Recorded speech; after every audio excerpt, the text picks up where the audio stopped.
정부가 집값 급등의 진앙지인 강남 재건축을 잡으려고 재건축 초과이익 환수제와 안전진단 강화 등 규제를 강화했습니다. 그중 하나가 바로 분양가 상한제인데요. 분양가가 주변 시세보다 저렴해서 최근 청약이 끝난 DHI 개포는 청약 열기가 그야말로 뜨거웠습니다.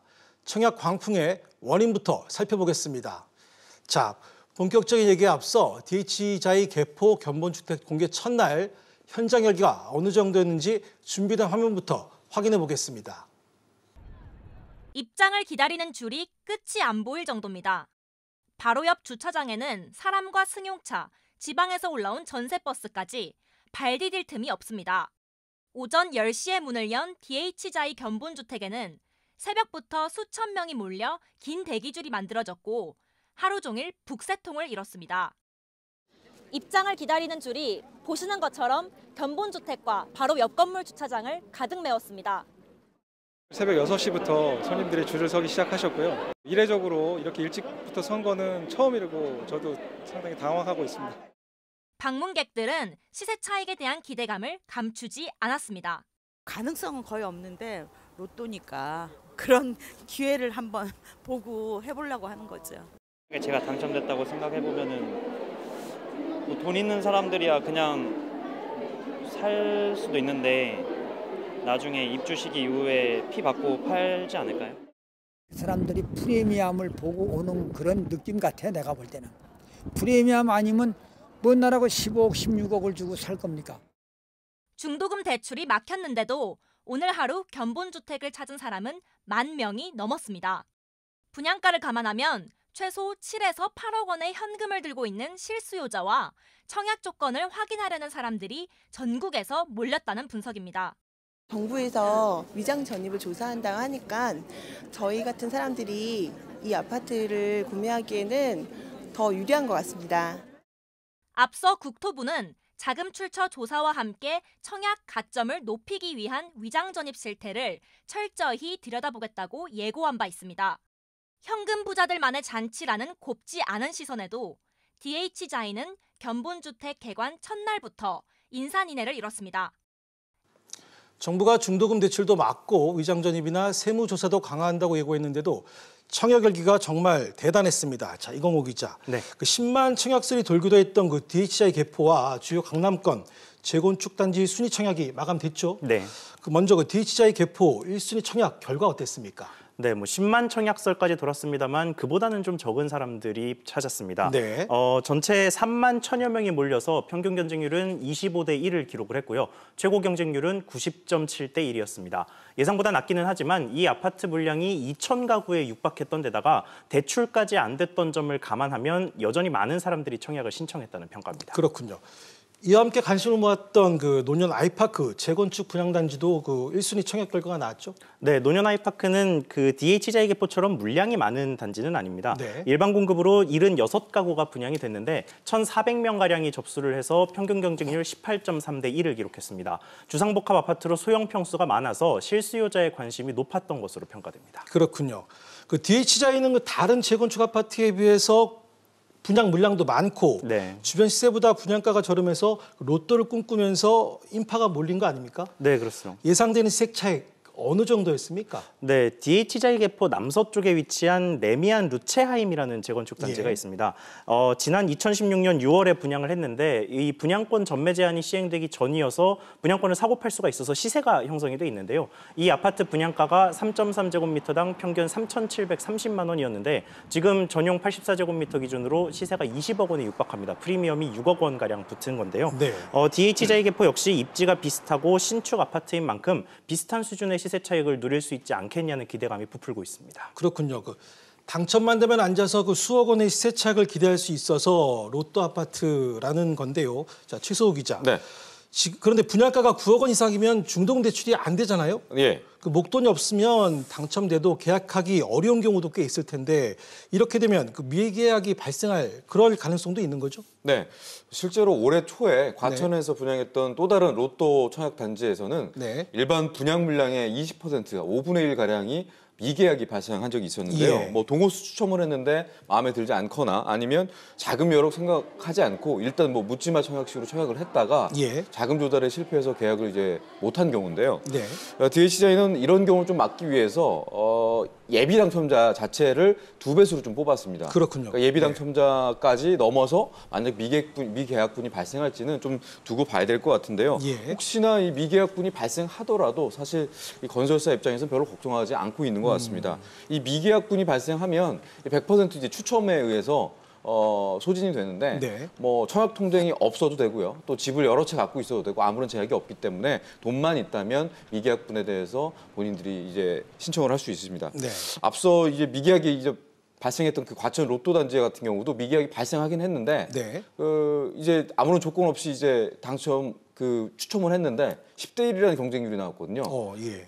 순식간에 이 미계약분 물량이 소진이 됐어요. 그렇군요. 네. 지금 DH자에도 미계약분이 나올지 안 나올지 모르겠지만 벌써부터 지방에서도 이 미계약분 나오게 되면 어떤 절차를 거치느냐, 어떻게 뽑느냐 이에 대한 뭐 문의가 많다고 합니다. 그렇군요. 그 미계약자분 관심이 클 수밖에 없겠네요.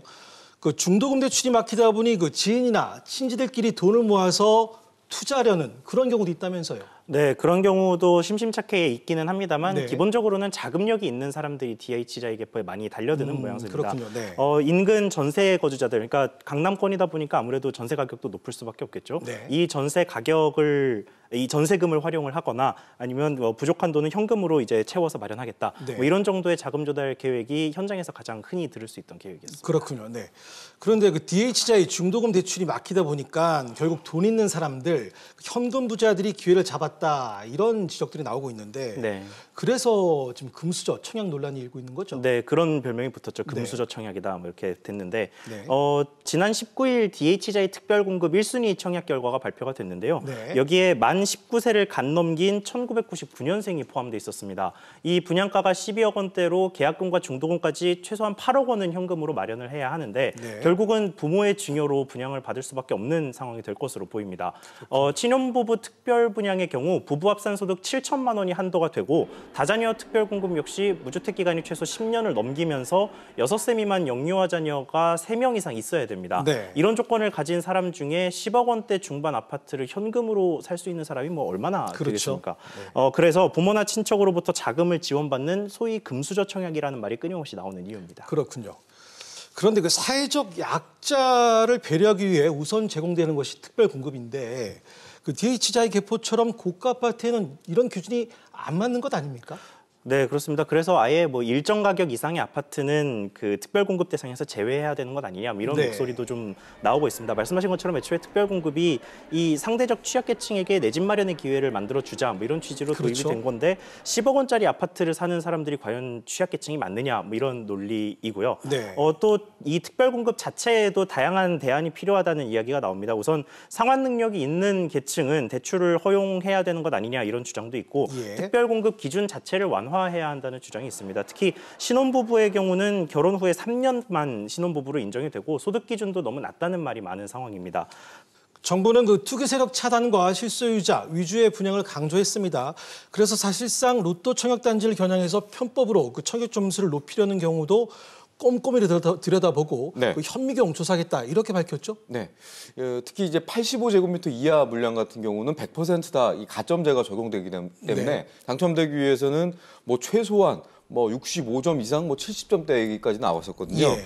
근데 대표적으로 이 청약 가점을 편법으로 올리는 게 위장 전입입니다. 네. 같이 살지 않는 부모님을 같이 사는 것처럼 주소만 네. 옮기는 방식인데 실제로 당첨자들이 결정되면 당첨자들을 대상으로 지자체와 협의해서 정부가 실제로 위장 전입 여부를 꼼꼼히 살펴보겠다는 계획입니다. 네.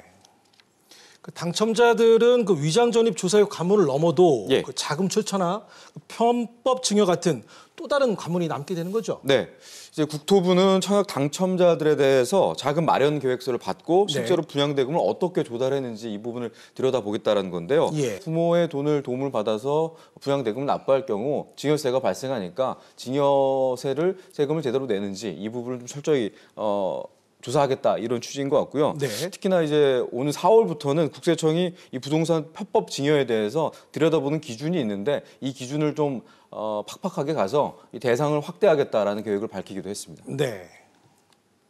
이번에 증여추정 배제 기준 금액 인하로 앞으로 국세청에서는 주택 등을 이용한 세부담 없는 증여 행위에 대해 보다 더 세밀하게 검증해 나갈 것입니다. 자, 정부의 이런 고강도 규제 체계도 불구하고 청약 열기를 꺾지 못했는데 만약 분양을 받으면 정말 로또 아파트라고 할 만합니까? 사실 저희도 여러 가지 가정이 필요하긴 한데 시세가 얼마나 붙을지 또 언제 주택을 분양받아서 매도를 할지 뭐 이런 여러 가지 조건에 따라서 시세 차익을 예상치가 조금 다르긴 한데요. 그렇죠. 일단은 뭐 결론부터 말씀드리면 시세 차익의 많게는 절반까지를 세금으로 내야 될 수도 있다라는 그렇죠. 얘기인데 바꿔 얘기하면 세금 내더라도 절반은 어쨌든 이득을 볼 수 있다는 그렇죠. 얘기니까 사실 청약에 나선 분들 입장에서는 로또 청약이다 이렇게 인식할 수가 있을 것 같은데요. 그리고 2년 이상 좀 그 보유를 하고 매도를 하게 되면 세금이 좀 줄긴 하는데 그렇죠. 이 경우에도 사실 앞서 저희가 얘기해 드린 것처럼 사실 자금을 가지고 있는 사람보다는 뭐 개인적인 신용대출이라든지 여러 가지 대출을 통해서 조달하는 경우가 많은데 그러면 이제 금융비용이 발생하니까 실제로 시세 차익은 그거보다 작아질 수 있기 때문에 본인의 자금 상황 등을 고려해서 시세 차익을 좀 예상해 보는 게 좋을 것 같습니다. 그렇겠네요. 네.